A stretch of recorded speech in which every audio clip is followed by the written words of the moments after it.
Okay, so we're going to start off in assembling our shotgun recovery system. We're going to start off with the first step in gluing this bulkhead here.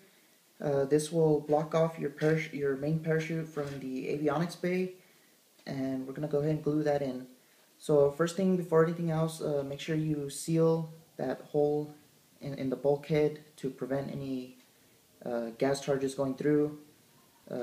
Seal that with epoxy or whatever you can find.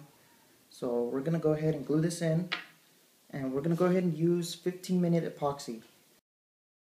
Okay, so what we're going to go ahead and do is apply epoxy here to the inside, and then we're going to put this bulkhead in there. So let's go ahead and put epoxy in there. Now folks, I know you're supposed to wear gloves, but really I've never had any issues with epoxy, so I really don't care. So go ahead and apply epoxy to the inside. Get as much of it as you can in there. Once you think you have enough, and go ahead and apply the bulkhead, which is very important.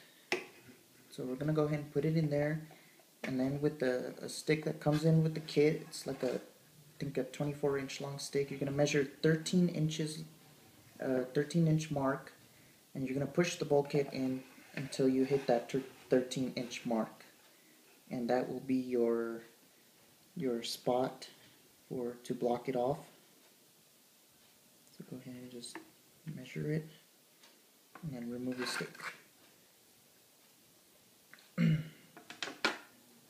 So from there, just let it dry, and just to speed things up, what I like to do is use thin CA. This runs like water, so be careful.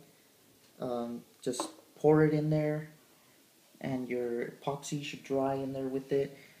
Be careful if you do this, make sure you don't have the step cap or charge cap, whatever, or anything else on, and in case you're going to be doing this, and I will be doing this, so I have to speed things up. Okay, so onward to step number 2. We're going to go ahead and install our forward centering ring. It's got some grooves there to make the ports later on. So we're going to go ahead and glue that. We're going to use 5-minute epoxy, guys. You can go ahead and use 5-minute epoxy. It makes the bonding faster, and I've done it before and it works pretty good. And one of the things I did to the tube here is I marked where my centering ring is going to go, and I just sanded it down with 60 grit sandpaper and left it nicely scratched to make the bonding more better. So we're gonna go ahead and mix up some 5-minute epoxy and go ahead and bond our forward centering ring. Okay, so go ahead and place a nice bead of glue around the area there. And to be honest, it's easier for me if I just do it with my finger. I'm used to doing that.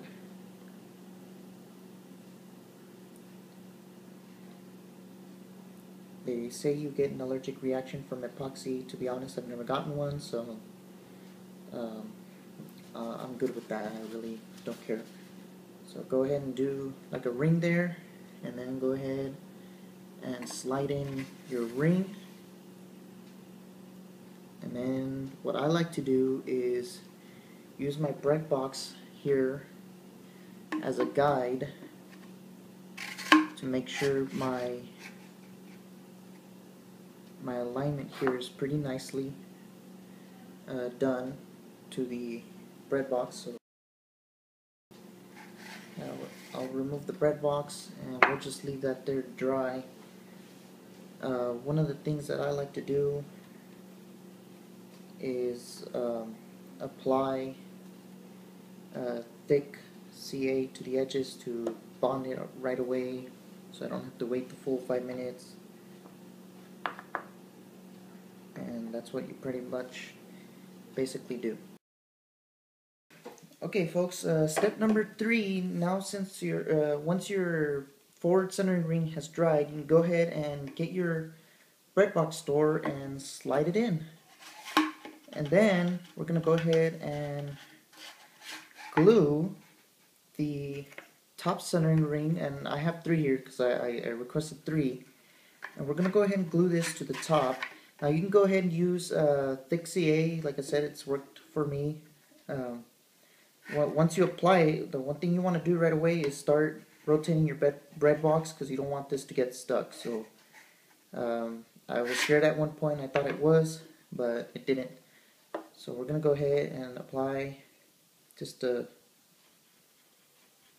like a bead of CA all around the tube. I think I put too much. Yes, I did put too much, but whatever.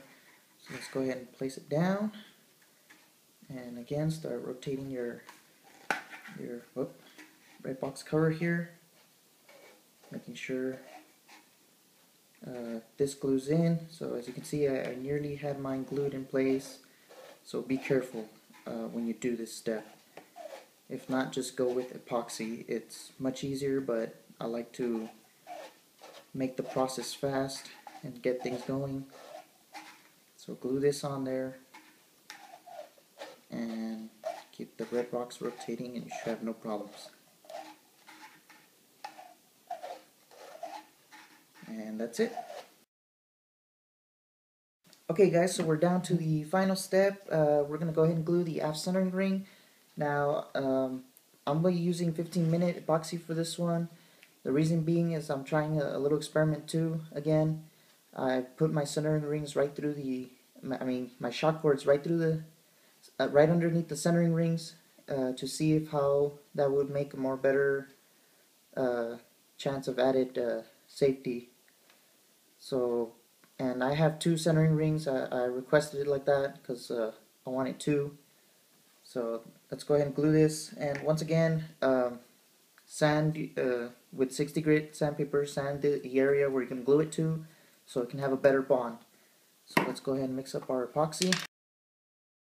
So once again, you're just gonna apply it there to the area. I'm gonna go ahead and use my finger because it's easier for me to spread it on there like that. So I'll go ahead and spread it on there. Probably should have mixed a little more.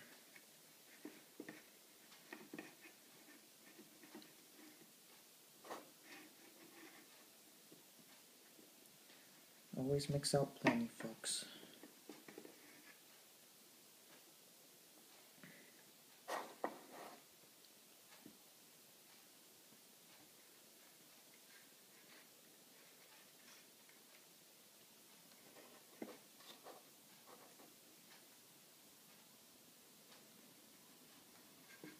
Okay, so let's go ahead and grab our centering ring here and just pop it in there.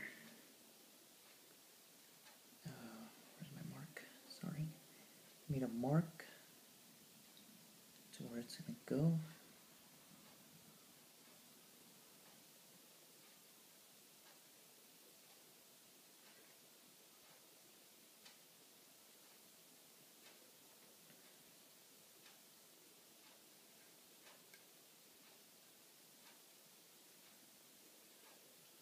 Oh, looks like the epoxy tried to escape from the corners here. Not on my watch. Let me go get a napkin. I should have gotten a napkin.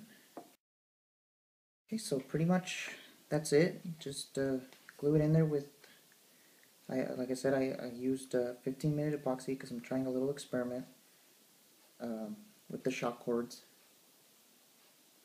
But you can just use 5-minute epoxy as well. It always works, just as long as you sand grit the area with 60 grit. And that's all there is to it. And like I've done before on another video, I like to use the CA to speed the process up, so just to lock it in place. Thanks for watching.